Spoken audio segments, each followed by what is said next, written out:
talked a little bit before about the barefoot running that you do. Now, Will, you talked a lot about the gait. What are your thoughts on these Vibram shoes, these five-fingered shoes that are out, and do you believe in them? What are some positive things, some things that maybe are a little difficult with them? What are your thoughts? I think for me anyway, the jury's still out. I want to see a little longer period of time with them. In theory, it makes sense. It makes sense to me because it allows the foot to do what it needs to do. It provides some cushioning, not a lot of cushioning, but Coach, in Born to Run, the book Born to Run, these guys are down there wearing either no shoe or a piece of tire, tied to their feet, and they seem to be functioning fine. My issue with shoes is that it's the other direction I'm worried about, where we over-control the foot. These heavyweight motion control shoes just scares me a little bit. I'd rather let the foot do what it's supposed to do. Do a lot of barefoot stuff. If I could add, we've done a lot with the adult runners that I work with. Not by my choice, by the way. But I've learned a lot, and one of the things that I've learned is some of the value of the barefoot concept. And, we've largely, I don't know if ignored is the right word, but we've lost the ability to harvest the value of the sensory roll at the plantar surface of the foot.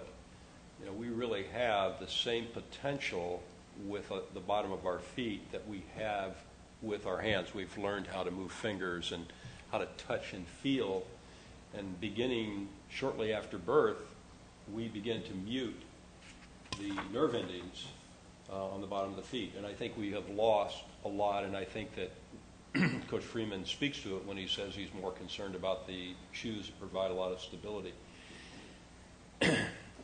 We have a lot of people wearing the Vibrams along the running path in Chicago, sometimes in the dead of winter, by the way. And we have, and we've had people get hurt. I would say that we probably had a lot more people injured because of shoes that provide too much control. We just don't document that. We don't pay attention to it. And it's my perception. I don't have any empirical support of that. But one observation I have, it's a little anecdote. Channel 9 in Chicago did a little piece a couple years ago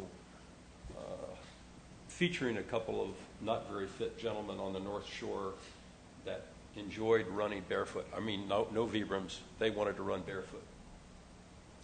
And one of the things that really caught my eye when I watched this little piece on the news was that they were flawless in their running skill.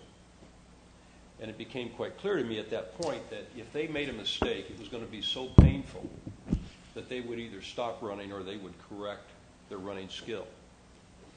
And there's a lesson there, I think, for all of us, and that is that if we give our body the opportunity to experience all that we have, all the resources we have, we can get remarkable results.